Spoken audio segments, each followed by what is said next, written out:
Hello guys, कैसे हैं आप सब। आई होप सब अच्छे होंगे और मैं भी अच्छा हूं। तो आज का जो मेरा वीडियो है वो होने वाला है body fluid and blood lymphatic system.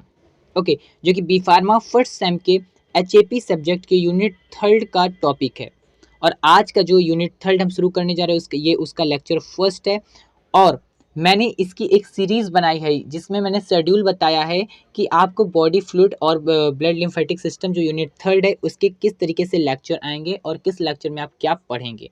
अगर आपने वो वीडियो नहीं देखा है तो जाके डिस्क्रिप्शन बॉक्स में मैंने उसकी लिंक दे रखी है, आप वहाँ से जाके उसको विजिट कर सकते हैं और देख सकते हैं, समझ सकते हैं कि किस लेक्चर में मैं क्या डिस्कस करूँगा। ठीक है, तो चलिए शुरू करते हैं आज का वीडियो। सबसे पहले समझते हैं कि बॉडी फ्लूइड क्या होता है। बॉडी फ्लूइड क्या होता है? बॉडी आप सभी जानते हैं, ह्यूमन बॉडी यानी कि जिसे हम लोग शरीर बोलते हैं। ठीक है, और फ्लूइड क्या है? लिक्विड है जो कि आपकी बॉडी में प्रेजेंट है।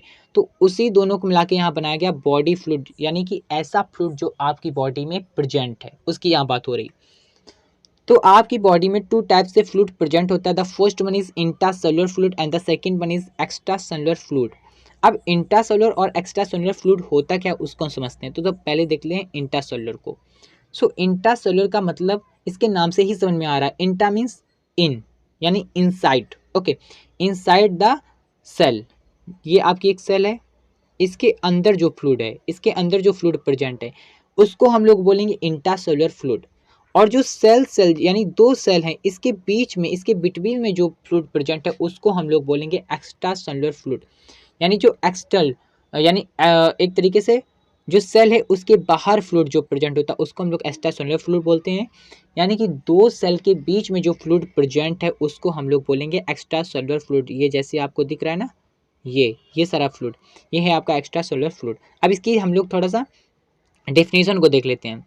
The fluid found in the body of the organism, it include the fluid outside extracellular and inside intracellular the cell.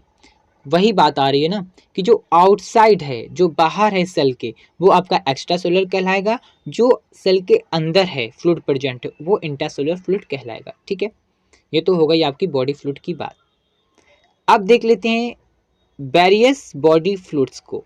Extracellular जो भी आपको येलो से दिख रहे हैं वो सारे आपके एक्स्ट्रासेल्युलर हैं और ये वाले आपके इंट्रासेल्युलर। तो देख लेते हैं।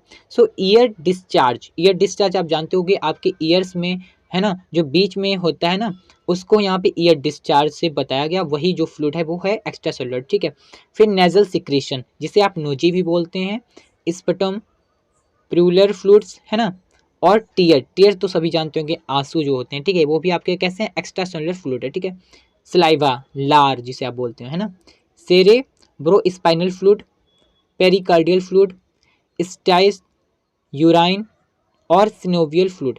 सिनोवियल फ्लूइड क्या होता है? सिनोवियल फ्लूइड बेसिकली क्या होता है, जैसे आपकी जो पैर की हड्डी होती है, जिसे आप लोग घुटना भी बोलते हो, ठीक है, उसके बीच में जो फ्लूइड होता है वही आपका सिनोवियल फ्लूइड कहलाता है। और इसी फ्लूइड की वजह से आप जो आपका घुटना है वो मुड़ता है, मूवमेंट करता है। ठीक है, उसी की वजह से आप चल पाते हो।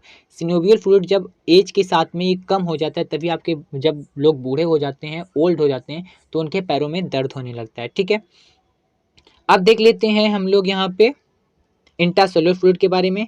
जैसे सीमन, जिसे आप लोग जाइगोट भी बोलते हो। ठीक है, vaginal secretion, and the third one is amniotic fluid, pus fourth है ना, और फिफ्थ वाला है tissue biopsy, then stool and sweat means पसीना। ठीक है, ये सारे आपके इंट्रासेल्युलर फ्लूइड्स हैं। अब देख लेते हैं इसके कंपार्टमेंट्स, यानी कंपार्टमेंट। ठीक है, बॉडी फ्लूइड्स कंपार्टमेंट। अगर एक कोई एडल्ट है, एडल्ट मैन है जो कि 70 केजी का है, उसमें अगर हम देखते हैं कि कितना फ्लूइड पाया जाता है उसकी बॉडी में, तो उसको हम लोग देखते हैं। अगर एक 70 केजी का एडल्ट मैन है तो उसके टोटल वॉल्यूम जो होता है 22 लीटर्स उसमें फ्लूइड पाया जाता है। 42 लीटर्स, ओके 22 नहीं, 42 लीटर्स उसके बॉडी में फ्लूइड पाया जाता है, जो कि 60% आपका बॉडी वेट होता है। उसका 60%, यानी अगर वो 70 केजी का है तो उसका जो ये हो गया उसका 100% बॉडी वेट। अब इसका 60% जो है वो पाया जाता है उसके अंदर फ्लूइड। ठीक है, जो कि 2 टाइप्स में पाया जाता है। The first one is intracellular fluid and the second one is extracellular fluid, जो कि हम पहले भी डिस्कस कर चुके हैं। ठीक है, अब जो इंट्रासोलर फ्लूइड पाया जाता है उसके अंदर वो 28 लीटर पाया जाता है, और जो एक्स्ट्रासोलर फ्लूइड पाया जाता है वो 14 लीटर्स पाया जाता है। ठीक है, अब एक्स्ट्रासेलुलर को भी 2 टाइप्स में डिवाइड किया गया है। The first one is intravascular fluid and the second one is extravascular fluid, यानी बस्कल्स के वस्कुलर जो होती है उसके इंट्रा यानी उसके अंदर जो पाया जाता है फ्लूइड वो आपका होता है इंट्रावस्कुलर, और जो वस्कुलर होती है उसके बाहर साइड जो फ्लूइड होता है वो होता है एक्स्ट्रावस्कुलर फ्लूइड। जो सो क्या होता है, जो इंट्रावस्कुलर फ्लूइड है वो प्लाज्मा कहलाता है, जो कि 3 लीटर पाया जाता है, और जो एक्स्ट्रावस्कुलर फ्लूइड होता है वो 11 लीटर्स पाया जाता है। ठीक है, इतना तो आपको समझ में आया होगा। अब एक्स्ट्रावस्कुलर फ्लूइड को भी 2 टाइप्स में डिवाइड किया गया था। फर्स्ट वन इज इंटरस्टियल फ्लूइड, ठीक है, इंटरस्टियल फ्लूइड जो कि 10.5 लीटर होता है जो, और ट्रांससेलुलर फ्लूइड होता है जो कि 0.5 लीटर पाया जाता है। ठीक है, अब हम लोग देख लेते हैं ब्लड को। व्हाट इज ब्लड, ब्लड क्या है? सो ब्लड इज इसका देखो सिंपल डेफिनेशन समझते हैं। Blood is composed of fluid and different kinds of the blood cells. So जो ब्लड है वो एक तरीके से फ्लूइड है ना, लिक्विड है जो कि बॉडी में प्रेजेंट भी है। सो ये ब्लड सेल से मिलके बना है। अब देख लेते हैं कौन कौन सी सेल्स है। तो फर्स्ट वन इज प्लाज्मा। अब प्लाज्मा क्या, plasma is the fluid portion of the body.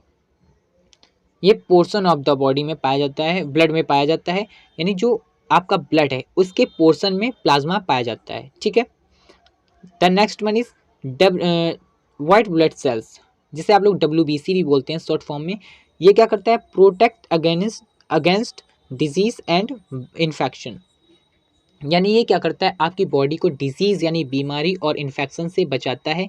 और इसका जो रेंज होता है आपकी बॉडी में 4 जो नॉर्मल रेंज होता है 4.5 से लेके 11 KUL तक होता है। ठीक है, अब प्लेटलेट्स देख लेते हैं। तो प्लेटलेट्स क्या करती है, ये हेल्प करती है ब्लड क्लॉट में, जो कि ब्लीडिंग से आपको क्या करता है, ब्लीडिंग अगर जब होती है यानी ब्लीडिंग होती है, अगर आपका हाथ कट जाता है, ब्लीडिंग होती है, खून बहता है, तो उस समय ये ब्लड क्लॉट करता है, यानी ब्लड को रोकने का काम करता है। और इसकी जो एक नॉर्मल रेंज होती है ना बॉडी में, वो कितनी होती है 150 से लेके 450 KUL, ये देखिए है ना। अब रेड ब्लड सेल्स यानी RBC, ठीक है, ये क्या करता है, transports oxygen from the lungs to the other cells of the body and return carbon dioxide to the lungs it range. और इसकी देखिए ये क्या करता है, ये एक तरीके से ब्लड ऑक्सीजन का ट्रांसफ़र करता है, यानी कि आपकी बॉडी में ऑक्सीजन जो होता है, ऑक्सीजन को एक ऑर्गन से लेके दूसरे ऑर्गन तक पहुंचाता है, ऑक्सीजन का ट्रांसमिशन करता है। ठीक है, तभी तो हम लोग बोलते हैं कि जो ब्लड है वो ट्रांसपोर्ट के लिए काम आता है ना। तो ये ऑक्सीजन को एक जगह से दूसरी जगह पहुंचाता है और कार्बन डाइऑक्साइड को लंग्स के बाहर करता है। ठीक है, और इसकी जो रेंज होती है आपकी बॉडी में कितनी होती है, 4 से लेके 5.5 KUL तक। ठीक है, आई होप आपको इतना अच्छे से समझ में आया होगा।